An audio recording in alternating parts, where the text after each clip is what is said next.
Welcome to GK facts. स्वागत है आप सभी का आपके अपने यूट्यूब चैनल जीके फैक्ट्स में।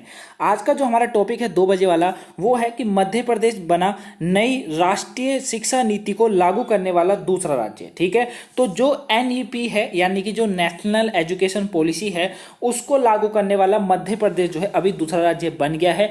तो आज हम लोग इसी वीडियो में जो है इसी टॉपिक के बारे में जानने वाले हैं। क्या है ये पूरा टॉपिक, ध्यान से समझिएगा क्योंकि हर पॉइंट्स को आपको समझना इंपॉर्टेंस है। अगर आप इस वीडियो को पेपर के पॉइंट ऑफ व्यू से देख रहे हैं तो ये आपके लिए इंपॉर्टेंट है ही है, लेकिन अगर आप अपनी नॉलेज को गेन करने के लिए इस वीडियो को देख रहे हैं तो भी आपके लिए इंपॉर्टेंट है। बस आप वीडियो को एंड तक जरूर वॉच कीजिएगा और वीडियो को पूरा ध्यान से समझेगा, हर पॉइंट्स को ध्यान से समझेगा और जो चीज आपको ना समझ आए वो आप कमेंट बॉक्स में कमेंट करके जरूर बताइएगा। क्लियर? तो चलिए टॉपिक को स्टार्ट करते हैं। अच्छा, इस वीडियो की पीडीएफ फाइल का जो लिंक है नीचे डिस्क्रिप्शन बॉक्स में दिया हुआ है, वहां से आप डाउनलोड कर सकते हैं। देखिए, अभी जो मध्य प्रदेश सरकार है उन्होंने 26 अगस्त 2021 को राज्य में राष्ट्रीय शिक्षा नीति यानी कि एनईपी 2020 लागू की है। ठीक है, और ये भारत का सेकंड राज्य बन गया है। इस पॉइंट्स को भी आप याद रखिएगा, इंपॉर्टेंट है। आगे देखते हैं टॉपिक में। देखिए, मुख्य बिंदु क्या कहते हैं कि कर्नाटक के बाद जो है अभी मध्य प्रदेश एनईपी यानी कि दोबारा सुन लिए नेशनल एजुकेशन पॉलिसी, ठीक है, 2020 को लागू करने वाला भारत का दूसरा राज्य बन गया है। ठीक है, और ये जो पॉलिसी है ये कब आ गई थी? 2020 में आ चुकी थी। क्लियर? ये नई शिक्षा नीति छात्रों को उनकी सीमाओं के बाहर खोज करने में मदद करेगी। ठीक है, यानी कि मध्य प्रदेश में क्या होगा, अब जो भी छात्र हैं जो उनकी सीमाएं होंगी जो उनमें वो खोज करना चाहते हैं उनसे बाहर वो यानी कि उनके जो उनका टैलेंट होगा उसे और बाहर जो है दिखाने की कोशिश करेगी। ठीक है, सेकंड पॉइंट याद रहेगा, इंपॉर्टेंट है, रिवीजन करते रहिएगा। वहीं पहले छात्रों को एक पाठ्यक्रम में निर्धारित विषयों का अध्ययन करना आवश्यक होता था। यानी कि पहले छात्रों को क्या होता था कि पाठ्यक्रमों में ही निर्धारित विषय यानी कि जो विषय रख दिए गए उन्हीं का अध्ययन करना आवश्यक होता था, उन्हीं का अध्ययन करना पड़ता था और अपना आगे जो है क्लास में बढ़ते रहना पड़ता था। लेकिन अब उनके पास अपनी रुचि के अनुसार विषय चुनने के विकल्प होंगे। यानी कि अब छात्र क्या कर सकते हैं, जो भी उन्हें विषय चाहिए, जैसे कि मान लीजिए कोई हिंदी में ही बेस्ट है, हिंदी पढ़ना चाहता है तो चूज करे, कोई दिक्कत नहीं है। कोई इंग्लिश में अपनी एजुकेशन ग्रहण करना चाहते हैं उसमें करे, अपनी क्षेत्रीय भाषा में उसमें भी। तो यही होती है जो ये एनईपी है, यही इसमें जो है मध्य प्रदेश में यही रूल होगा।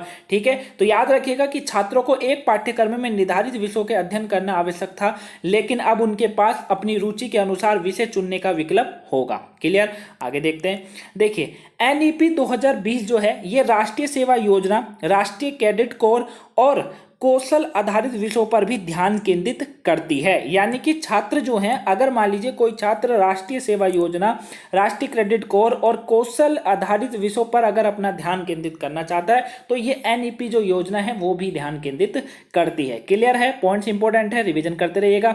वही इसे लगभग 4 वर्षों में 16 सरकारी विश्वविद्यालय और 40 निजी विश्वविद्यालयों सहित राज्य के सभी क्षेत्रों में लागू किया जाएगा। क्लियर? पॉइंट्स इंपॉर्टेंट है। अगर आपसे कभी एग्जाम में पूछा जाए कि जो अभी मध्य प्रदेश में जो एनईपी नीति लागू करी गई थी, ठीक है, वो कितने सरकारी विश्वविद्यालयों और निजी विश्वविद्यालयों सहित राज्यों में लागू करी गई थी, तो कितने करी गई थी? 16 सरकारी विश्वविद्यालयों और 40 जो निजी विश्वविद्यालयों सहित ये राज्य में सभी लोग जो है क्षेत्रों में लागू जो है की जाएगी। क्लियर? ये कहा गया है, याद है? आगे देखते हैं। अब बात करते हैं कि आखिर में ये जो नई शिक्षा नीति 2020 थी ये क्या थी। यानी कि अब हम इसकी बैकग्राउंड की बात करते हैं। ध्यान से समझेगा गाइस, तभी पूरा टॉपिक आपको समझ आएगा। देखिए, और अगर टॉपिक समझ आए, वीडियो पसंद आ रही हो तो वीडियो को लाइक कीजिए, चैनल पे नए हैं चैनल को सब्सक्राइब जरूर कर लीजिए, क्योंकि जीके फैक्ट्स पे जो है आपको करंट से जितना भी मटेरियल होता है वो सारा मिल जाता है। यानी कि सुबह यहाँ पर क्लास स्टार्ट होती है, सुबह 5 बजे जो है सबसे पहले करंट अफेयर की क्लास होती है, उसके बाद 8 बजे वोकैब की क्लास होती है,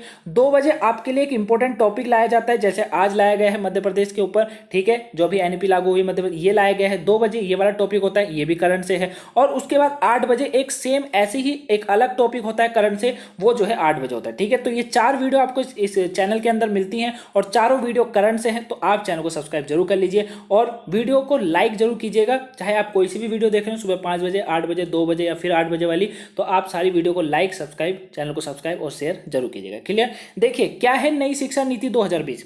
देखिए, जो नई शिक्षा नीति 2020 है ये भारत की शिक्षा नीति है, जिसे भारत सरकार द्वारा 29 जुलाई 2020 को क्वेश्चन पूछ सकता है कि नई शिक्षा नीति 2020 कब लागू करी गई थी, तो 29 जुलाई 2020 को जो है इसको जो है घोषित किया गया था। ठीक है, याद रखिएगा, घोषित किया गया था। वही सन 1986 में जारी हुई नई शिक्षा नीति के बाद भारत की शिक्षा नीति ये पहला नया परिवर्तन है।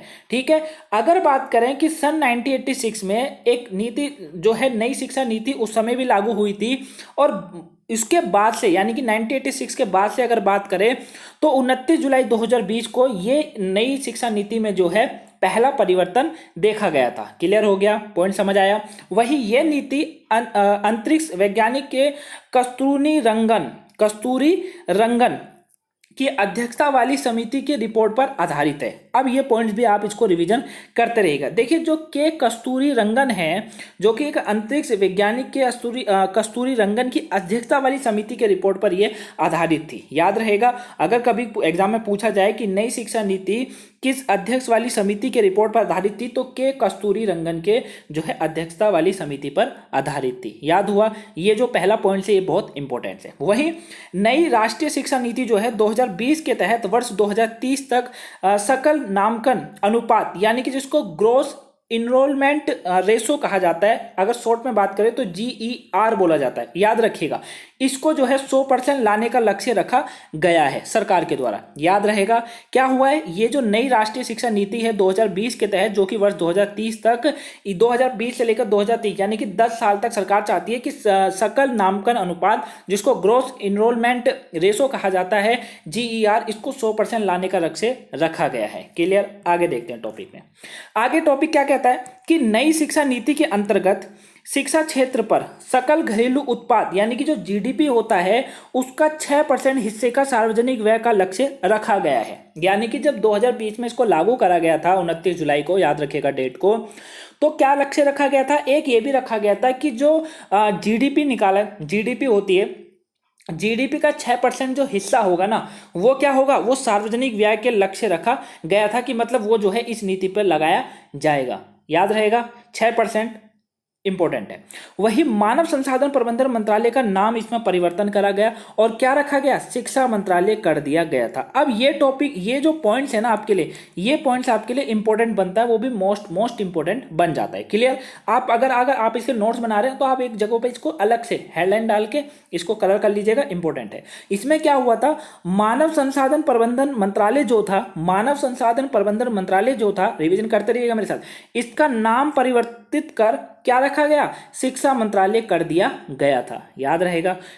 आगे देखिए, 5वीं कक्षा तक की शिक्षा में मातृभाषा, स्थानीय या क्षेत्रीय भाषा को शिक्षा का माध्यम के रूप में अपनाने पर बल दिया गया। साथ ही मातृभाषा को कक्षा 8वीं और आगे की शिक्षा के लिए प्राथमिकता देने का सुझाव भी दिया गया था।